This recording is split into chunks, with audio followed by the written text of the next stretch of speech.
The Church of Jesus Christ of Latter-day Saints was organized 195 years ago today, on April 6, 1830.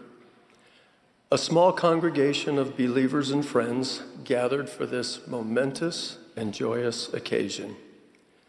A great outpouring of the Spirit blessed all in attendance as the ordinance of the sacrament was administered, the gift of the Holy Ghost was conferred, priesthood ordinations were performed, and truths of the gospel of Jesus Christ were preached.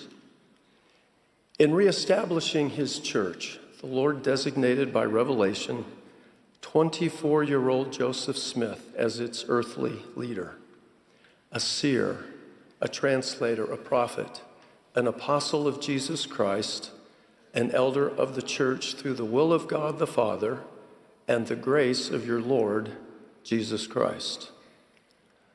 I earnestly pray for the help of the Holy Ghost as we consider the importance and ongoing impact of this singular event in the history of the world. The formal organization of the Church of Jesus Christ of Latter-day Saints was the culmination of a sequence of miraculous experiences.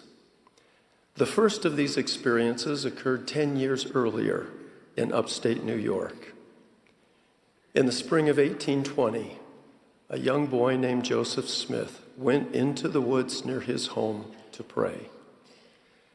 He had questions regarding the salvation of his soul, and he yearned to know which of all the churches was right, that he might know which to join.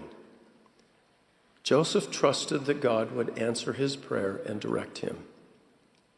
Please note that Joseph did not pray merely to know what was right. Rather, he prayed to know what was right so he could do what was right. Joseph asked in faith and was determined to act in accordance with the answers he received.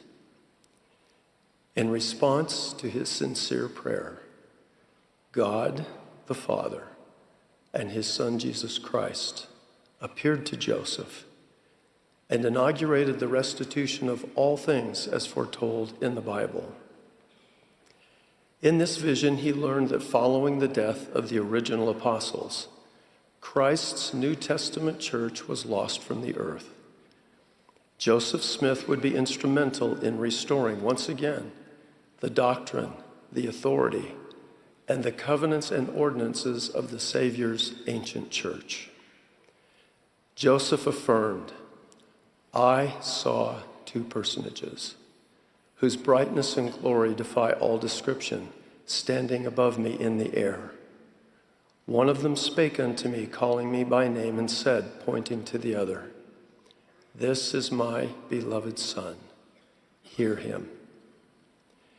Through this vision and subsequent supernal experiences, Joseph Smith came to understand that God and Jesus Christ knew him as an individual, cared about his eternal salvation, and had a mission for him to perform. He also learned vital lessons about the attributes, character, and perfections of the Godhead, and that the Father and the Son are separate and distinct beings. Jesus Christ is the literal Son of God in spirit and in the flesh. Joseph Smith declared that Heavenly Father and Jesus Christ are corporeal beings. He said, The Father has a body of flesh and bones as tangible as man's, the Son also. But the Holy Ghost has not a body of flesh and bones, but is a personage of spirit.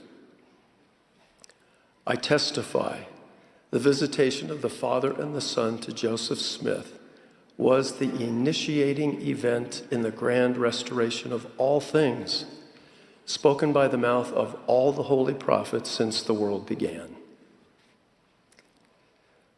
The second in the sequence of miraculous experiences that led to the formal organization of the Savior's restored church was the translation and coming forth of the Book of Mormon. Joseph Smith was given the gift and power of God to translate an ancient record, the Book of Mormon, another testament of Jesus Christ. This sacred text includes an account of the personal ministry of Jesus Christ among people in the Western Hemisphere soon after his resurrection. The Book of Mormon teaches of life's purpose and explains the doctrine of Christ, which is central to that purpose. As a companion scripture to the Bible, the Book of Mormon testifies that all human beings are sons and daughters of a loving Father in heaven, that he has a divine plan for our lives, and that his Son Jesus Christ speaks today as well as in days of old. As members of the Savior's restored church, we believe the Bible to be the Word of God as far as it is translated correctly. We also believe the Book of Mormon to be the Word of God. The Book of Mormon is another testament of Jesus Christ, confirms the truthfulness of the Bible, and restores plain and precious truths that were lost from the Bible. The Church of Jesus Christ of Latter-day Saints teaches that the original church, established by the Savior, with its divine authority, doctrine, and covenants and ordinances, was lost from the earth. As part of the prophesied restoration of all things in the latter days, ancient prophets and apostles personally conferred priesthood authority upon Joseph Smith and committed priesthood keys to him. This was the third in the sequence of miraculous experiences that led to the formal organization of the Savior's restored church. Priesthood authority allows God's servants to represent him and act in his name. Priesthood keys are the authority to direct the use of the priesthood on behalf of God's children. Under the direction of the Father and the Son, the resurrected John the Baptist restored in 1829 the authority to baptize by immersion for the remission of sins. In that same year, 3 of the original 12 apostles, Peter, James, and John, restored the apostleship and additional priesthood authority and keys. 6 years after the formal organization of the church in the Kirtland Temple, Moses, Elias, and Elijah committed to Joseph the additional authority necessary to accomplish God's work in the latter days. Moses committed the keys of the gathering of Israel. Elias committed the dispensation of the gospel of Abraham, including the restoration of the Abrahamic covenant. Elijah committed the keys of the sealing power, providing the authority that allows ordinances performed on earth to be binding in eternity, such as joining families together in eternal relationships that transcend death. As Joseph Smith translated the Book of Mormon, he received revelations indicating that the Church of Jesus Christ would be reestablished. But the Lord instructed Joseph not to organize his church immediately. Rather, by the spirit of prophecy and revelation, the Lord revealed to Joseph the precise day he should proceed to organize his church once again upon the earth. The church was organized in proper sequence only after the restoration of the priesthood and the publication of the Book of Mormon.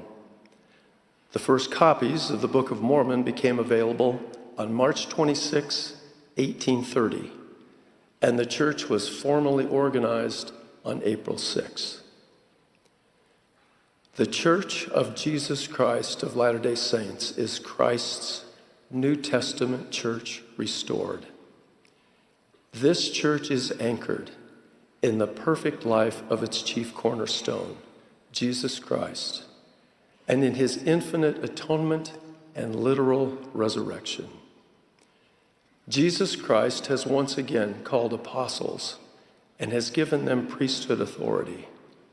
He invites all of us to come unto him and his church, to receive the Holy Ghost, the ordinances of salvation, and to gain enduring joy. The appearance of the Father and the Son to Joseph Smith, the translation and coming forth of the Book of Mormon, and the restoration of priesthood authority and keys were necessary prerequisites to the organization of the Lord's restored church 195 years ago today. In the Old Testament, the prophet Daniel interpreted a dream about a stone that would be cut out of a mountain without hands and fill the entire earth. 1 year after the organization of the church, the Lord instructed Joseph Smith that the keys of the kingdom of God had again been committed unto man on the earth, and the gospel of Jesus Christ would roll forth unto the ends of the earth as the stone which is cut out of the mountain without hands. I testify, the Lord is fulfilling his promise. The Savior's restored church is being established throughout the world and is the instrument by which God will gather together in one all things in Christ, both which are in heaven and which are on earth, even in him. My beloved brothers and sisters, the Lord's latter-day work is a cause that has interested the people of God in every age. It is a theme upon which prophets, priests, and kings have dwelt with peculiar delight.